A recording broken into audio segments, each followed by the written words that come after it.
The Via Stoica Podcast with Brendan and Benny.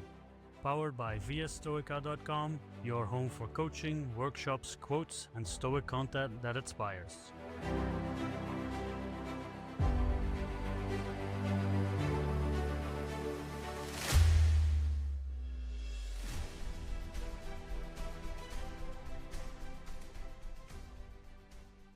Welcome to the Via Stoica Podcast. My name is Benny. I'm your host today and joined by Dr. John Sellars. John, how are you doing today? Yeah, I'm good. Thanks for inviting me on. Yeah, and thank you for joining us. It's a real honor and privilege to have someone like you and to talk about Stoicism and philosophy in general. And I wanted to start with introducing you a little bit more. I have to get my list of information here because you've been doing a lot over the years. And so you're a reader at the History of Philosophy at Royal Holloway, right? You're an associate editor for the Ancient Commentators on Aristotle at King's College in London, member of Common Room for Wolfson College in Oxford, a founding member of the London Centre for Ancient Philosophy, and a member of two non-for-profits, Modern Stoicism and the Aurelius Foundation. And I guess you're doing a lot more, but how do you get all the time to do all of this?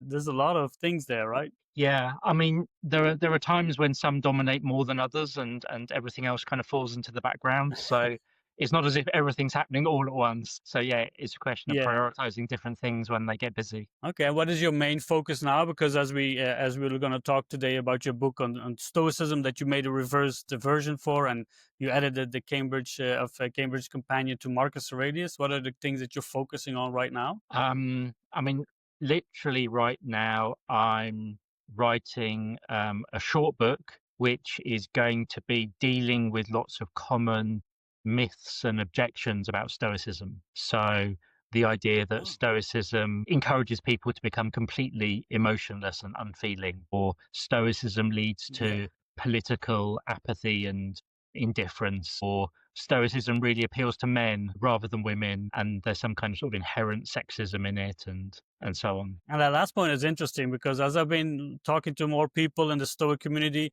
I think on the podcast we've had more women speakers than men at the moment. So that's an interesting shift. And I've been getting in touch with a lot of women who are interested in as well in the philosophy, and that sounds like a really interesting book to write about. Have you found some unexpected misconceptions while researching this book, or is it just the early stages yet? I think they're all fairly the standard ones that people have thrown up over many, many years. As I say, to do with, becoming politically disengaged or to feeling nothing whatsoever. Often people are coming with they're coming from a very sort of political point of view. So they're interested in activism, or they're interested in gender equality and these sorts of issues. And they perhaps might see Stoic ideas as being in some way kind of regressive in some way. But I mean, as I think you mentioned slightly earlier, I mean, for those of us who are kind of interested in Stoicism today, there's a clear sort of gender balance between the kind of sorts of audiences that you meet. I mean, there are lots and lots of women very interested in Stoicism. I've met people from all sorts of different cultures and backgrounds and even religious faiths becoming interested in Stoicism. So the reality is that it seems very open and appealing to a really wide audience, but there are still these stubborn misconceptions that in some way it kind of excludes lots of different groups. Yeah, and maybe also that people don't get the full content of Stoicism, right? They just get like this sliver of what they think it is, especially through some social media and to some books and whatever is out there. And I think that's a good way to clear that up. And we can touch on that a little bit later on. I have some questions about, but I wanted to know a little bit more about, because you've done a lot in philosophy, but what drew you to study and to become a reader in philosophy and to write books on these topics? Yeah, I mean, when I was quite young at school, I was quite interested in sort of science and physics and sort of cosmology, big questions, what's the origin of the universe, those kind of stuff. So that kind of gave me a way into a certain type of philosophy, we might say. And then when I was a little older, studying from my kind of sort of higher school qualification, I studied politics. And so then that was introducing questions about justice and freedom and equality. So that kind of introduced me to another sort of interesting set of ideas. And so those two different things, I think, pushed me towards the idea of studying a philosophy degree. And and I've just never left. Something that grips you, right? And are you still doing things with politics? I know that because I joined the Massimo's seminar that you often do with him, right? It was in Athens, and you're going to be in Rome in January, I think, of talking about Stoicism and politics. Is that something that you still pursue, the political angle of maybe combined with philosophy? Not directly. I mean, I've written a couple of things on ancient political philosophy um, in the past, so it's not a main focus anymore. But it's, I mean, once I started studying philosophy, I very quickly became drawn to the ancient material, to the Greek and Roman material in particular. And I mean, one of the things that I quite like about studying the history of philosophy rather than, say, being an expert in ethics or theories of knowledge or whatever is you get to kind of do a bit of everything. So one of the nice things about studying Greek philosophy is, you can think about politics one week and the next week you can think a bit about metaphysics or about knowledge. And I think, I didn't really want to specialize and just say, I'm just interested in this type of question. So I think that was one of the reasons why I like looking at the ancient materials. Politics has stayed in the mix for sure. Yeah, and that's a great thing about read because they really tackle like all facets of life, right? The ancients, and it's interesting to see how relevant and how less things have changed over those millennium that when they wrote it. And has it also changed you like personally, like obviously as a professional and like as an inquisitive person, curious person? Philosophy is a really good way to learn more about the world. But how has it affected you personally in your life? Yeah, I mean, I like to think that it's had some kind of impact. It would be a bit depressing to think that it had like no consequences, right? So, trivial example, and I see this with with my students as they come and go as well. I mean, when I first arrived as a philosophy student, I think I was, like a lot of people at that age, fairly committed to the idea that I had free will and I could do whatever I wanted, and people have come with a very strong sense of agency. And it was very much through studying philosophy that over the course of those first few years, by the end, I just completely lost that belief altogether and became far more convinced by the idea that actually determinism is, in many ways far more plausible. And so, in all sorts of different ways, studying philosophy in general has shifted my kind of outlook and sort of beliefs on life. Obviously, Stoicism in particular, having been reading these texts for many, many years, of course, it kind of, it seeps in over time, for sure. I mean, it's always tricky. On the one hand, people are often drawn to work on things that they find plausible and attractive, and so you wouldn't want to devote years and years of work on something that you thought was completely stupid or plain wrong, right? But at the same time, you also want to kind of hold on to your sort of critical sense, and you want to keep that kind of critical distance from the material. You certainly don't want to become a kind of an unthinking believer. So you want to be sort of sympathetic to what you're working on and be charitable towards it. But at the same time, you want to still be sort of interrogating it and be conscious that it might have its limitations too. Yeah, I think that's the nature of philosophy, right? To keep questioning, even if you think that this is like with Stoic philosophy for me personally as well, like this is the way, that speaks to me, but you got to keep inquisitive and be curious and challenge the ideas. And at Via Stoica, we also try to help people find their own philosophy of life. As you mentioned, it's not just Stoicism, but there's so many ways of life. And interestingly enough, they kind of lead to more or less the same path of living, and I'd like to travel a lot. And you see people wanting that same kind of life, peace for themselves, safety for the people around them, and doing the right things. But as a philosophy of life goes, how would you describe your own philosophy of life? Oh gosh, I mean, I'll mention a number of things that you'll recognize from Stoicism. So, I mean, I think adopting a kind of a big picture view is, I think, very important, Yeah. so that you don't let little things get on top of you and you put these things in context. I think that's quite important. I think maintaining that big picture view is very good for keeping your ego in check and being conscious that you're just this one small individual amongst billions. You're going about your business just as everyone else is, and no, in fact, you're not the center of the world, even though kind of phenomenologically your experience of the world is that you are indeed the center of everything, right? So we all kind of see the world from our own perspective, but we then need to remind ourselves, in fact, we're not the center of the world. We're just literally one of billions. I think that big picture perspective is very sort of helpful, and I try to kind of keep that in mind most of the time. I don't think I've ever been particularly motivated by money, ever.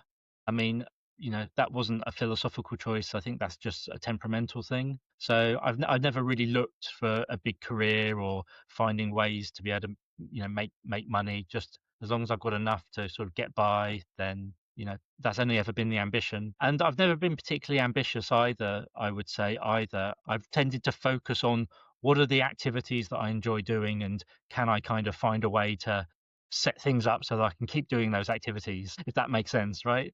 So That makes that makes perfect yeah, sense. so I mean, I've tended to focus on, what is it that I want to do rather than what will the outcomes be, and I think that's guided me, for most of my life. Yeah, that makes like that sounds so familiar to me, and I think that that's a place where a lot of people could start, right? People are so kind of lost in the world, chasing, as you said, money or all these other things. Well, if you just ask the question like, "What is enough for me?" I think people would realize that they are far closer to that ideal enough for them than they realize and what they think. You mentioned obviously a lot of your books go on Stoicism. What made you drawn to Stoicism and to write more about it and to really dive? But you also written about other philosophers. You have like a book on Epicureanism, right? And you did some talks on that and Aristotle and the rest. But a lot of it revolves around Stoicism. What was your interest in the Stoic philosophy? Yeah, it's a good question. So I think when I was first studying Greek philosophy in particular, like lots of people, I was really drawn to the kind of example of Socrates as this kind of sort of, this kind of very impressive figure. But at the same time, Socrates is usually associated with Plato. But from a philosophical point of view, I wasn't particularly attracted to Plato's philosophy. I didn't particularly find that congenial for sort of my sort of outlook.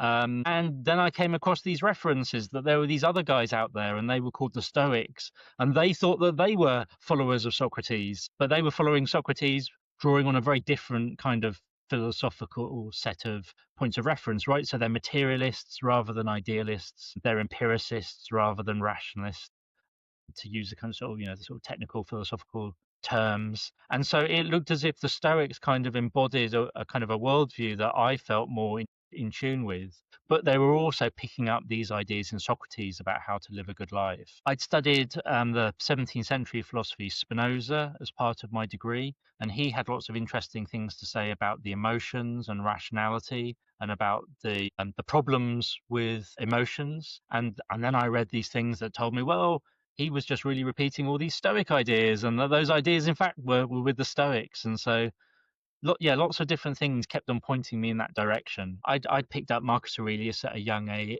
Marcus Aurelius's Meditations at a young age, and had enjoyed that book too.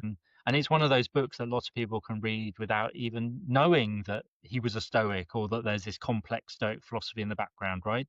Because he doesn't say so much about that explicitly. So yeah, lots of different things all kind of pointed me in this one direction, and to the point where it seemed like, okay, this is clearly where I have to go.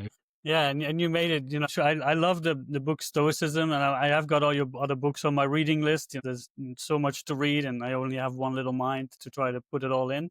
But I really liked your tone and how you explain it, and just really go into pretty complex topics, right? Because that's, I think, when we talked a little bit earlier about the misconceptions. If you really want to know what Stoic philosophy is, and it really derives from that Socratic idea, and maybe I don't know if you agree that they might even capture the nature of Socrates' philosophy more closely to what he saw than for example, Plato. I don't know. How do you see that? Like, did they go more to his core of what philosophy was than Plato's and his followers? Yeah, I mean, so obviously Plato writes a lot, and I mean, the kind of the standard view is that you've got kind of early Platonic dialogues and then later ones. And so in the early ones, he's presenting Socrates discussing all these ethical questions about how to live. Those dialogues, those discussions often kind of come to a dead end. They often don't have a kind of a clear conclusion. And the kind of general consensus is that in those texts, Plato's probably presenting, a reasonably accurate portrait of the sorts of things Socrates was doing. So that those kind of early Platonic dialogues, I think, probably do capture the spirit of what Socrates was actually doing. But then in his later dialogues, Plato starts to kind of talk in his own voice and starts to bring in his own sort of quite complex metaphysical ideas. And that's where he's probably going well beyond anything that Socrates, the historical figure, thought. And then Plato starting to put his own ideas into Socrates' mouth. So that's the kind of standard view. So I think if you read the early Platonic dialogues, you do get a good sense of what Socrates is doing. But then with the Stoics, you get those same ideas taken up, but in this very different context. Yeah, and like, for example, like Socrates was known for teaching it like on the agora, right, in the market in Athens, and Zeno went through the Stoa Poikile, and just also bringing it back to the to the common people, right? Philosophies for everyone. While Plato was in Plato's Academy, which was quite an enclosed place for more of the elite, right? Is that maybe something that, at least for me, that's something that drew me more to Stoicism as it being more accessible? Is that something that maybe captured you and made you write more about it as well, or go into that direction, or what was it specifically? Yeah. I mean, to a point. And of course, I mean, what Plato's doing in his later works is dealing with some really quite difficult technical philosophical questions, which are really interesting in their own right. But when you're engaging in that kind of very sort of technical debate, inevitably it's going to be a fairly small group, and it's going to be, only people that have a really strong background in the subject that can engage with those kind of questions. Whereas the sorts of discussions that Socrates was having and that the Stoics were having in the center of Athens were these more direct, immediate questions about, okay, how are you going to live your life? And those are questions that literally anyone can engage in, and are going to have some direct practical sort of import for them. Although, having said that, it's worth stressing that, of course, the Stoics do develop their own complex theories about a wide range of things. So they're interested in doing all of that too, for sure. But yeah, you've also got this very clear focus on, why are we studying all of this? What's the upshot of this? It's all focused on how to live a good life. And you're right about that as well, about the logic, physics, and ethics, and that maybe the logics and the physics, they seem to have kind of gone to the background a little bit, especially with maybe like with Marcus Aurelius and Epictetus, maybe in the Roman era. And how do you feel like maybe even now, right? We don't talk about the logic or the physics. It's more about how to live the good life, the ethical side, the moral side. How do you view that in our modern day look at Stoic philosophy? Yeah, I mean, there's an interesting split in some ways between the kind of sort of popular interest in Stoicism right now, which is very much focused on those Roman Stoics like Seneca and Epictetus and Marcus, that everyone can just pick up their books and read. And then the kind of academic study of Stoicism, which for a long time has been focused on quite different issues and questions. I mean, things have changed a bit now, but when I was first studying this material, most of what was written about Stoicism in the 70s and much of the 90s was focused on quite technical questions in theory of knowledge and logic and questions about free will and determinism. It was all very technical stuff that was being discussed. So the academic specialists of Stoicism, they thought that was what Stoicism was all about, and obviously that is a central part of Stoic thinking.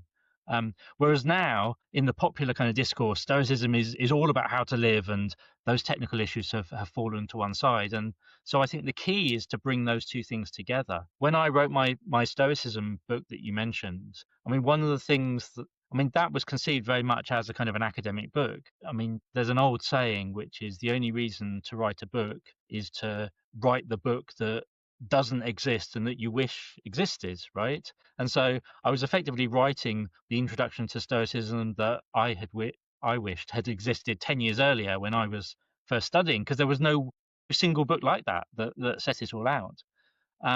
But one of the things I really tried to do in that book was to talk about the early Stoic philosophy that the academics tend to talk about, but also bring in material, particularly from Epictetus and also from Seneca, and try to kind of join the dots between those early Stoics and then the later Roman Stoics. So I think really, if we want to understand Stoicism, we've got to kind of keep those two different bits sort of in dialogue with each other. Yeah, and I think I completely agree. And I think you did a wonderful job.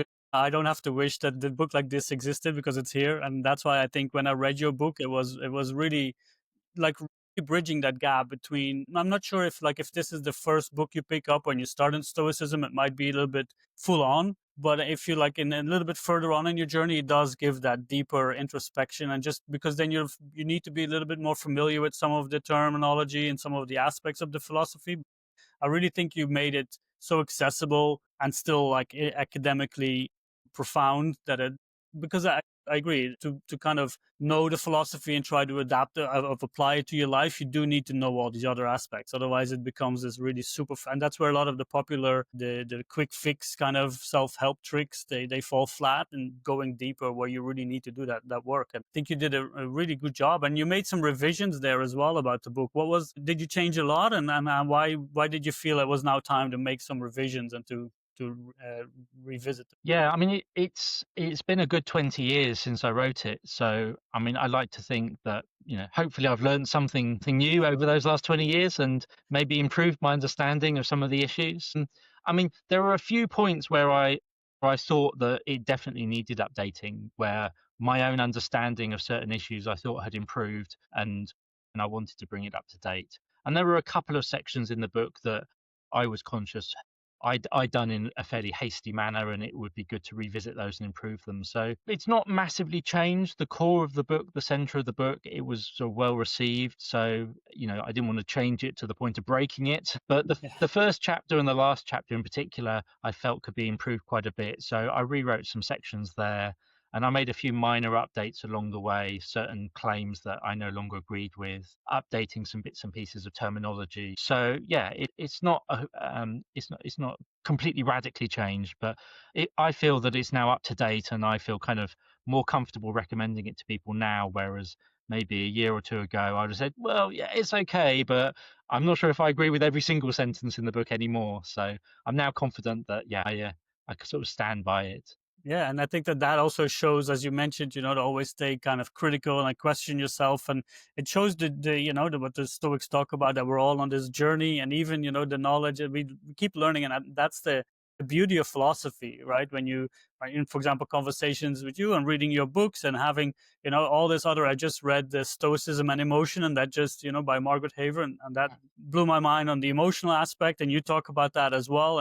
I think that's just the beauty of going deeper in a journey like this, and learning much more about it, to be able to continuously revise your view on the aspects. So I think that's one. I'm definitely going to read it. And if you look at my book now, it's full of notes and highlights and whatever. So I'm sure that's going to be added there as well. And also just to kind of build on that kind of, you mentioned that this was the time because you've learned some new things, and you looked at the first version of Stoicism and felt like, I want to update some things. But is it also because now Stoicism seems to have made such a new comeback, right? It's more popular than ever. Well, not than ever, I guess. Talk about 2,000 years ago, and when it was actually practiced in the right way.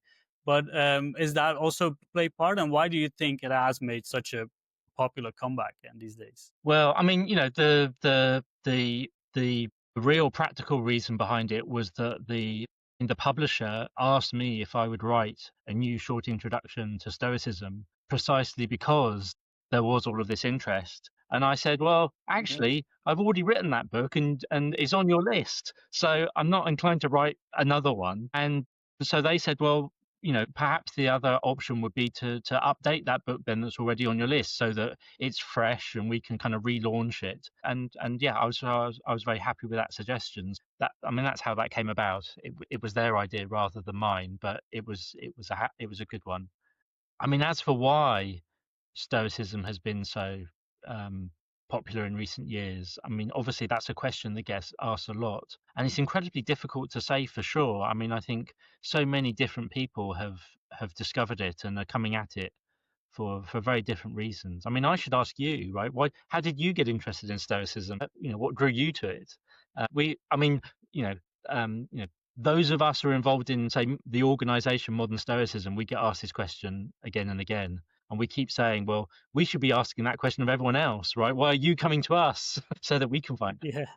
And I've been asked that question a lot, and been asked the question as well. And I sometimes wonder if it's actually Stoic philosophy that has made a comeback, or is maybe that's slowly happening now as more and more people get interested in the actual philosophy, but it feels like it's more of like the buzzword Stoicism has made that comeback, especially in the manosphere where it's kind of a label. But I feel like maybe that's just because I'm more in that world now, that it feels like more people are actually interested in the philosophy. And that's where when you talked about the misconceptions, especially women are very interested in like what the philosophy can do. And maybe also because of a lot of people, one of the alternatives that was given was more spiritual, right? With like more of the Buddhism, more of the mindfulness, the yoga, meditation. And a lot of people like me, that's why it drew me towards, for example, Epictetus. When I read him, is like, wow, this is what I need, right? A verbal slap in the face, that I called him. And it feels like more people want that pragmatic and applicable view, and maybe not that, who are not drawn to the spiritual side. And I think that's where Stoicism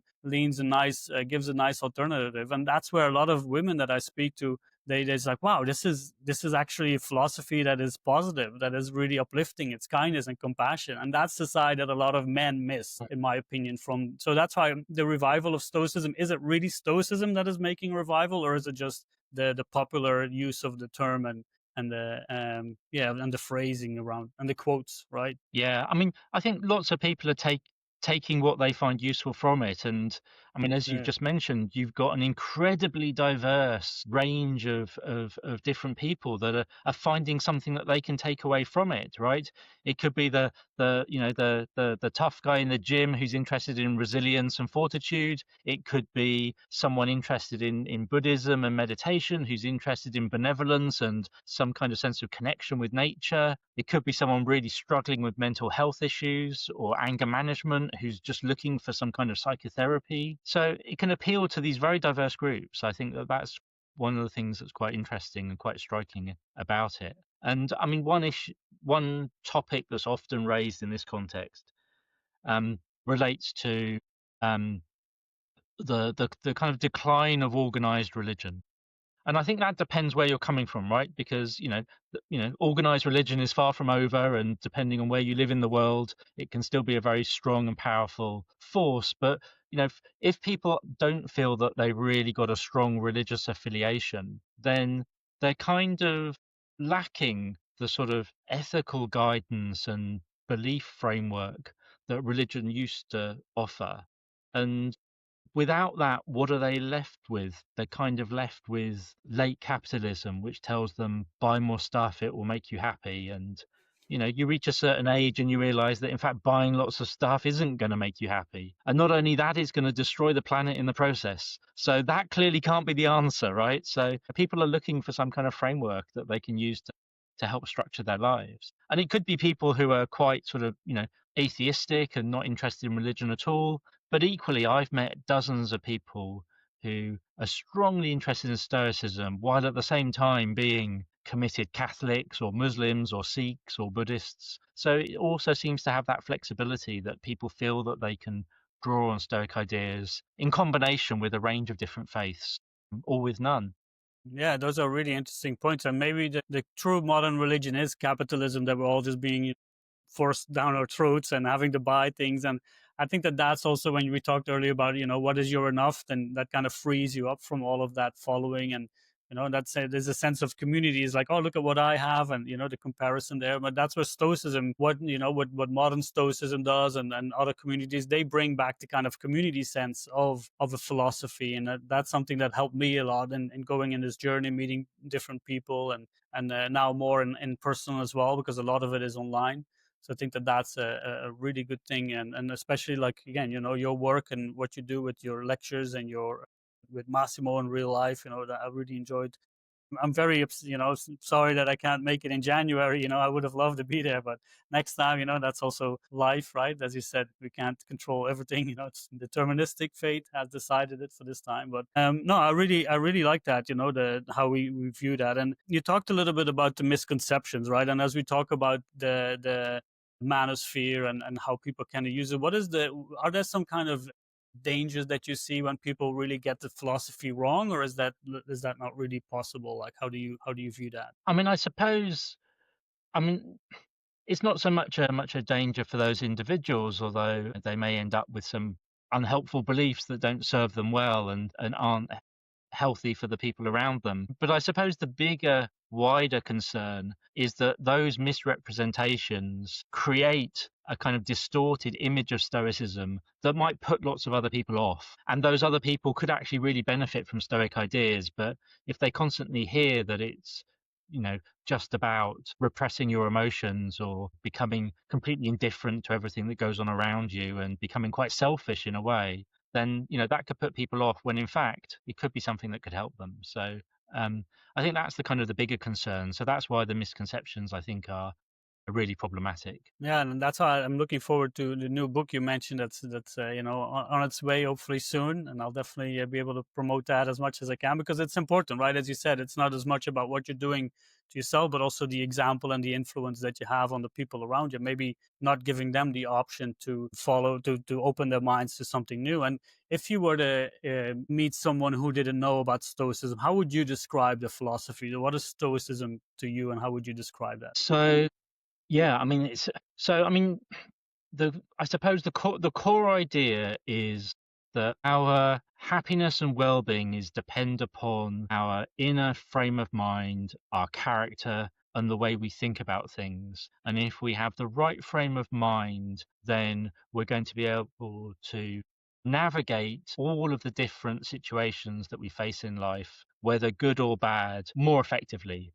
And that's not to say that you can make every situation a wonderful, positive, good one, but it means that you're just going to have the resources to be able to cope with difficult situations better than you might otherwise. And so that's the kind of the core idea, right? It's virtue, it's having the right excellent frame of mind, the right character. That's the key to well-being and to happiness, nothing else. So that's, I think, is the core idea. But then, of course, they combine that with the idea that even if that's the case, nevertheless, you're going to have strong preferences about what you do want in life, and you're not going to become completely indifferent to what happens to you. You can still have goals and ambitions and desires. You can still pursue things. You can still want to avoid unpleasant, difficult situations. So you don't become completely indifferent and unfeeling to everything that happens in the world. You still make your choices, but you've always got that thought in the back of your mind, okay, this is not what I want to be happening, but I've got the resources to be able to cope with it. And it's the combination of those two ideas, I think, that's what's really distinctive about Stoic ethics in particular. So, as you'll know, sort of Stoicism grows out of cynicism in a sense. Zeno, the founder of Stoicism, has studied with Crates. And so Socrates and the cynics are holding this idea that it's just about virtue and nothing else, and you become completely indifferent to everything, right? You literally don't give a damn whether you're rich or poor. And who cares? As long as you've got the right frame of mind, it makes no difference whatsoever. And the Stoic position is a bit more nuanced than that, right? Of course, I want to be wealthy rather than poor. Of course, I want to be healthy rather than sick. But if life is tough and I don't have any money and I'm unwell, well, that isn't the end of the world, and I can work my way through that if I've got the right kind of mental resources. So I think that's the core idea. But then, of course, that's just a bit of the ethics. You've also got everything else that we've been talking about as well. I think that idea of community that you mentioned a couple of times is really, really important as well.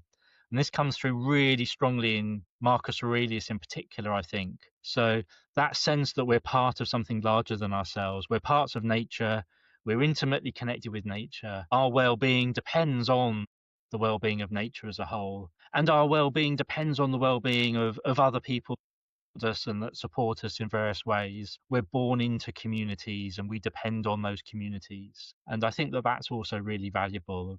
We think about the kind of people talk about sort of mental health crisis in recent years. A lot of that I think, seems to be born out of a sense of social isolation, loneliness, people spending more and more time in front of their screens and perhaps being less connected to the people in their immediate communities, and that also can have a big impact on people. So Stoicism is also reminding us the importance of that sort of community and outward connection as well. Yeah, I really like that answer, and especially with the connection. I feel like, as someone who travels, I'm often by myself, and I have my family in the Netherlands, and I used to live abroad often. So at one point, I really wanted to make that life and this is, I think, balance that one looks for in philosophy, but also in life, right? To be comfortable by yourself. I think that's what Seneca says as well. The wise person is content by themselves, but they do seek out, or they don't shy away from making friends or having that connection. It's really important. But if they're not there, you can still live well. And I think that that's where loneliness, where solitude turns into loneliness if you're not connected with who you are. And there's also people talk about, like, the more you connected with yourself, the more you're connected automatically with the world around you, because you can see people for who they are, and you can more objectively test the people around you and get the friends and the relationships that really matter to you. I think that that's a really good point. And as you talk about nature, and you mentioned determinism at one point as well, and Epictetus talks a lot about the gods. That's a really big topic in the Stoic community and all around, right? As you mentioned, like, people have a faith, they can adhere to Stoic philosophy, and people are Gnostic or whatever kind of view they have. How would you describe that topic of God and nature and determinism? What are your viewpoints on? It's a very short question, right, about this really small topic. So let's see. Yeah, I mean, as you say, it's a really interesting question, and it's a real challenge because the really important things that we want to be able to read that would explain this to us are all lost, and we've got these fragments from the early Stoics that say sometimes quite not contradictory things, but things that pull us in different directions, right? So on the one hand, we've got this famous hymn by the Stoic Cleanthes, which is a kind of a hymn to God. It's a hymn to Zeus, where he's kind of praying to Zeus and saying, please do these things. And it's got a very sort of religious, explicitly religious overtones. And we've got other sources that suggest that the Stoics believed very seriously in some kind of divine being. And they believed that the natural world was providentially ordered, and that there's a strong theological strand clearly present in the early Stoic writings. At the same time, they also tell us that this providence that's running through nature is in fact no different to what they call fate, which is no different to kind of physical cause and effect, the kind of sort of material determinism that a contemporary scientist would be happy to talk about. So which is it? There's a famous passage in Cicero where he says, Stoic fate is not the fate of superstition, it's the fate of physics. So I think you can kind of read Stoicism as this very naturalistic, deterministic philosophy, and you can present it in ways that makes it look incredibly modern and in tune with modern scientific sensibilities. But equally, you can really read it in a way that's incredibly religious and pantheistic, and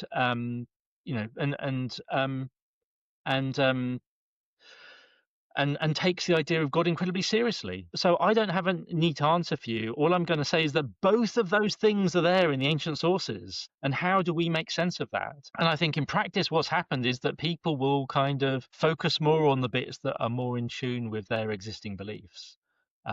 So if you're Massimo Pigliucci, who's a good friend of mine, who's coming from a background in philosophy of science, you can imagine which bits he's going to focus on and say, okay, I like these guys. They're kind of, they can connect with a kind of scientific outlook.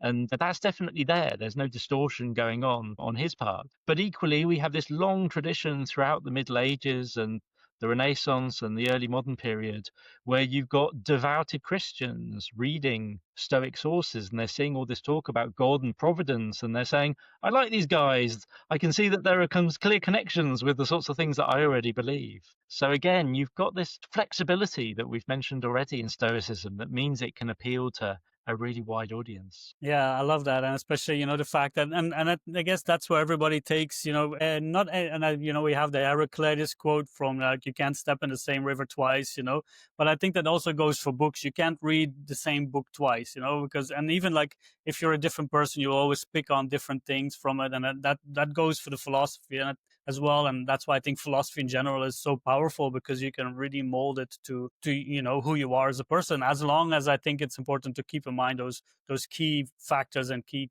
core points of the Stoic philosophy with ethics. And then physics becomes more of a kind of a personal ground where you get to debate, and that's something that should be more done as well. And sometimes it strikes me how difficult the Stoic community can be on these different points. When you go online, you can get quite quite feedback from people. I don't know if you've experienced that as well, and that really surprised me. Like where some people, where the community is so important, yet there's so many different groups within the community that seem to just attack each other and sometimes quite vile, and I've experienced that as well. Yeah, I mean, I don't spend that much time online, so I've not really kind of got too embroiled in that, but I'm aware of the sorts of things you're you're talking about. I mean, coming from my kind of, academic perspective, I think I'm all too conscious of the gaps in our knowledge, and I'm also aware of those topics that are still topics of kind of scholarly debate as people are trying to really pin down the details of precisely what the ancient Stoics says. And there are some incredibly smart people out there, some of the smartest people that I've ever met, who work on this material and are still not sure, right? They're still trying to work it out as best as they can because it's incredibly complex trying to piece all of this together. So I think my instinct is to say, look, guys, the jury's out on this. It's not as if even the kind of the real best specialists have necessarily agreed on all of the finer details of Stoic ontology. So yeah, for people who are just kind of sort of coming to this material new, thinking that they've cracked it and they're going to shout about their opinions loudly on social media, it's like, no,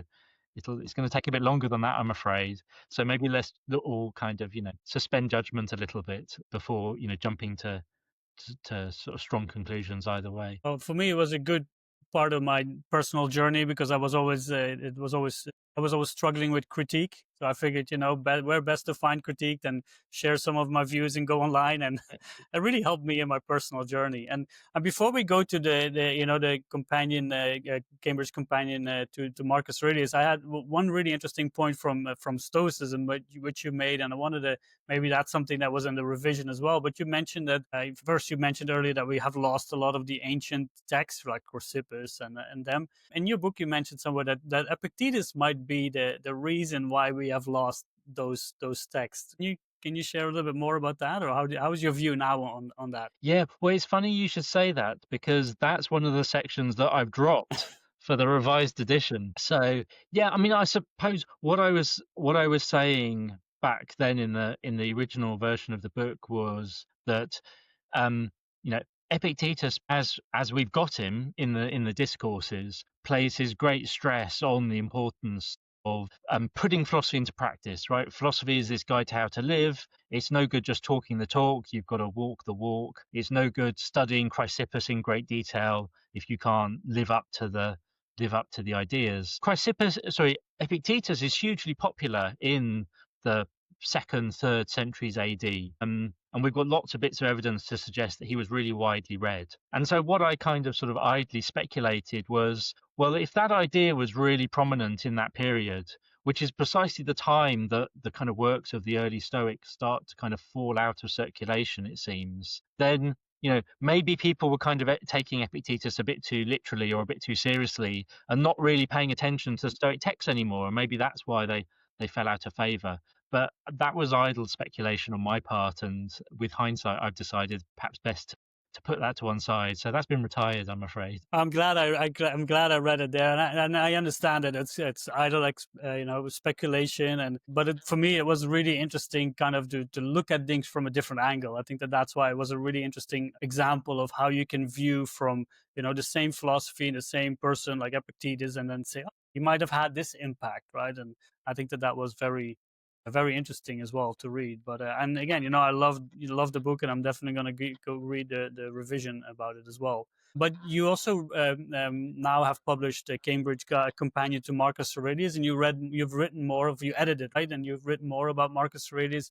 What is it that fascinated you about Marcus Aurelius, and why did you want to dedicate a book to this character, to Marcus? Yeah, I mean, I think Marcus Aurelius in particular is one of those texts that's often been misinterpreted. So again, in academic circles in particular, it was quite common for a very long time just to dismiss it altogether and say, well, this just isn't a serious philosophy book. Why should anyone be interested in this? And then there were also a couple of specialists that said, well, he doesn't even get Stoicism right. He's there are various points where he kind of brings in Epicurean ideas or brings in Platonic ideas. So he's not a very good philosopher, and he's not even a good Stoic. And why should we pay any attention to him at all? And I thought that that was a little bit unfair, and that we could do some justice to Marcus Aurelius. And over the last few years, there've been a handful of really good people that paid a bit more attention to Marcus and tried to highlight his philosophical significance. So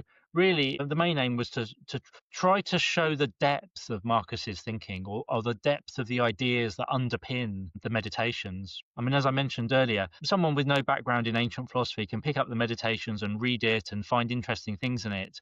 And they might have no idea that there's this complex Stoic philosophy all sitting in the background. But I think if you understand all of the Stoic ideas that are underpinning the things that Marcus is saying, then you start to see the depth of what he's doing, and you can see that he's drawing on this rich set of resources. And because he's writing the book to himself, because it's a set of notes to himself, he doesn't make all of that explicit, right? Because he has no need to. He knows it already.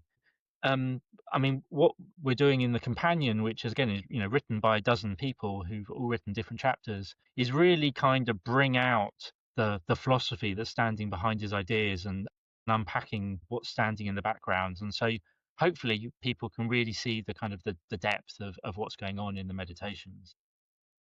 Yeah, that's another book I'll definitely read. And like Meditations is such a multi-layered book, right? You read like I wish I could write personal notes like his, if that would be, if I only was that gifted. But so like you read about his, the emperor of the Roman Empire, a person, right? An individual who has to deal with all of these things, a philosopher, someone that's so it's such a fascinating book. And when you were working on this book and, and others on Marcus Aurelius, what is the thing that strikes you most about Marcus? Not maybe just, about like a person, a philosopher. What is the thing that interests you most? Yeah, I mean, so I think there are a couple of things. I think the first thing is to move away from the idea that Marcus Aurelius was this really serene, wise man, the kind of perfect Stoic sage. I don't think he was at all. I think he was as flawed as all the rest of us are. And he was doing his best to navigate what must have been an incredibly difficult life. I mean, it's not obvious that he necessarily wanted to be Roman emperor. I mean, he was sort of selected for this role. I think he had a strong sense of duty, and that he'd been entrusted with this really important responsibility. And it really mattered that he did a good job, because so much was at stake.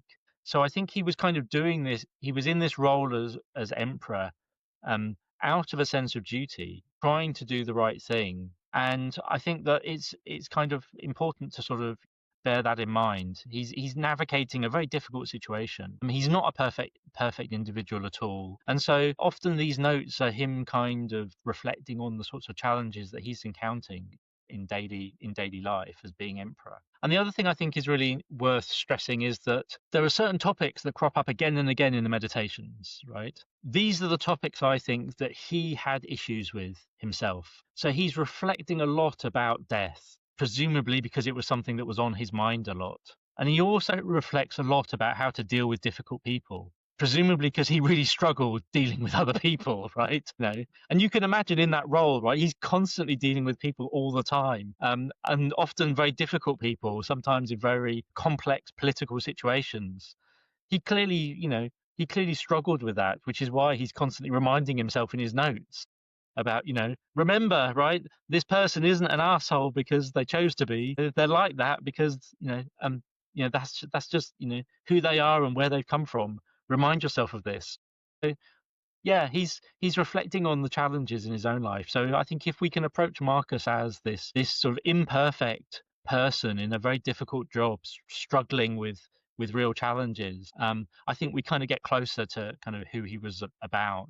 And I think, in fact, most readers of the Meditations probably do think of him like that. And I think that's why the book connects with so many people, that despite being Roman emperor and having lived so long ago, that it comes across as a very kind of human and relatable voice. And that's why people can draw things from it still today. Oh, yeah, most definitely. It's the humanity in the writing, right? Yeah. You can sometimes even feel the frustration or the anxiety or the pain that he's going through mentally. And I'm kind of like an introvert. So if he's already struggling with all the difficult people, and I should be able to deal with them as well, because he had to deal with it. And I think that that's where maybe, big part of his ethical framework would be the role ethics. Like, this is my role, my duty that I have to focus on and do the best job that I can, right? Even as you said, he might not have wanted to do it. And as you were working on these books, is this something that you've learned? As you mentioned earlier, you're always learning about, the topics. Is it something that you've learned about Marcus Aurelius that surprised you, or have you studied so much about him that there's not a lot that surprises you? I wrote a book on Marcus Aurelius just a few years ago, which kind of tries to sort of describe all of his philosophy. So for the companion, I didn't want to talk about any particular bit of Marcus's philosophy because I'd kind of done that myself just very recently already. So for the companion, I wrote a bit about his later influence, sort of the later influence of the meditations, particularly in early modern Europe. So that was the piece that I focused on.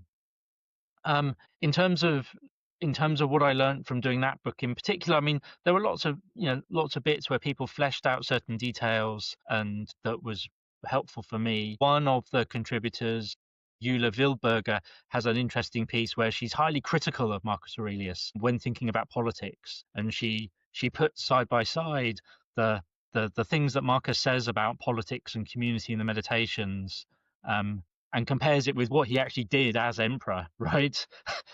And says, well, there looks like there might be quite a lot of hypocrisy here. So she takes this very sort of critical stance, and that was really good to see, to keep that kind of critical distance from it. And I think I might be a bit more charitable towards Marcus. And again, he's talking a lot about community and stressing that precisely, not because he thinks that he's the perfect political agent, but because he can see that that's something really important that he needs to work on himself. Yeah, maybe that's also the frustration, right? Because he has to deal with the Senate, he has to deal with keeping the people happy with the plague, the wars, and everything's going on. And then in the other side, he might know what's the right thing to do. And you can see that maybe with Seneca as well, where in his letters he could see the struggle, the philosophy, working with Nero and the politics and everything, kind of tearing them apart. Maybe, and that's where the tragic aspects of a writing like that comes in mind. But I like that the critical side as well, because sometimes people put him on such a big pedestal and think he was the perfect emperor, the perfect person. Well, he was a flawed human being like everybody, but he just tried a little bit better, right? For maybe than me at least, So we're all trying. As we start to wrap it up, because I don't also respecting your time here. But I what have you got? You're working on a new book, and what else have you got in the works for us? In the works. So just finished a short book that I've written with a good friend of mine, Justin Stead, who is the founder of the Aurelius Foundation. Justin and I have been working together over the past few years on the Aurelius Foundation, doing lots of interesting things. And we've now written a short book together about Stoicism and leadership in particular. Justin's been a successful CEO of a number of big companies, so he's occupied these leadership roles, and he's been devoted to Stoicism for a very long time. And so what we do in the book is he's bringing together some of his sort of insights and experiences from occupying one of those very high level leadership roles. I'm kind of fleshing out some of the Stoic ideas that are underpinning the sorts of things that he's drawing on. It's a mixture of kind of sort of theory and practice, but again focused in particular on leadership in particular. And as you can imagine, Marcus Aurelius kind of figures heavily as the archetypal example of what a Stoic leader would look like. Nice. And when is that book coming out? Is that because you just finished writing it, or is it already published? And that'll come out in December. Okay, nice. That's good to keep in mind. Another book for the list. Sounds a very interesting one. And obviously you've been doing a lot with the Aurelius Foundation as well, and you have a lot of interesting events especially in the UK, right? Yeah. I was looking to go. Have you got some plan there? Maybe not for this year, I can't remember, but So we've done a few public events in the UK, and we have been in discussions with people about possibly doing an event in the USA, but I haven't quite got there yet. And we've done quite a few groups in the business community in particular all over Europe. We've done events in Portugal and Spain, in Germany. So those have been very interesting too, and there are probably more of those in the pipeline also. So yeah, it would be really good to do some more kind of open public events that we can sort of make open to everyone with the Aurelius Foundation too. Yeah, nice. I hope to be able to join one I'm also in Europe located at the moment, so it would be nice to go and visit. I'll keep an eye on that. That's all on the website, right, of the Aurelius Foundation. And for people to find you, and obviously your books are out. Where could they get the books, the new version of Stoicism and the Cambridge Companion to Marcus Aurelius? The usual sources. And to follow you, because I see on your website you have a couple of lectures, also the ones that are online. People can view them there, or where can they follow you or see more of your work? So I'm not really on social media that much. I was on Twitter for a while, but I've left that now. I have a profile on LinkedIn. If people use LinkedIn, you can find me there. We also have information on LinkedIn about a research centre that we set up at work at Royal Holloway called the Centre for the Study and Application of Stoicism, which has been just in the last year or so. It's been a very interesting project with colleagues in classics and also in psychology in particular. We have a couple of psychologists at Royal Holloway, colleagues, who are interested in doing work on testing Stoicism and whether it actually benefits people. And we've been drawing on the material that we've done with Stoic Week over many, many years and seeing if we can move on to doing proper peer-reviewed psychological assessments of Stoic ideas and Stoic practices and see if they actually benefit people. And that's starting to bear fruit now. We've been doing some studies. I say I've not done anything whatsoever. Other people have been doing all the hard work. But we've now got some studies and some data which will hopefully be published quite shortly in peer-reviewed psychology journals that will show, look, these ideas do actually genuinely help people dealing with issues of anxiety or anger or resilience and so on. So that's a really exciting development. So we'll publish the results of those as they become available on our LinkedIn page. Oh, that's amazing! And if you ever need a test case, you can always get in touch with me. And I would love to talk about that here on the podcast as well, because I think that is really important to see, like, where it can really benefit, especially when we talk about those misconceptions, right? And we see that it's kind of being funneled in one direction, but there are definitely, I've experienced them myself. My anxiety levels have reduced so much, and just being more guided in life. So I think that is really important. And you obviously have your website as well, where people can find you, right? Yeah. And all the things that you've done. Okay, well, thank you for being on the podcast, and thank you for your time. I think it's wonderful that I got to talk to you. And unfortunately, I won't be able to be there in January, but I keep an eye on those seminars and all the other things that you do. So hopefully, I'll be able to be in person with one of your lectures. And I think it's something that I definitely want to follow and want to experience as well. So thank you for your time. And maybe when your new book comes out and some other things you do, we'll have you back on the show if that's okay. And get to talk more about Stoicism. I really enjoyed it. So thank you very much. Yeah, absolutely. My pleasure. Yeah, next June, keep an eye on Massimo. I'm sure we can connect there. Perfect. I'll definitely keep an eye on that. Great. Thank you very much. All right, take care. Thank you for listening to the Via Stoica Podcast. If you have enjoyed this episode, please consider subscribing, rating, and leaving a review. Your feedback will help us reach more like-minded people on the journey to self-improvement. If you want to get in touch with us or find more information, you can go to viastoica.com, your one-stop platform for all things Stoicism and living better. And remember, virtue is the only good.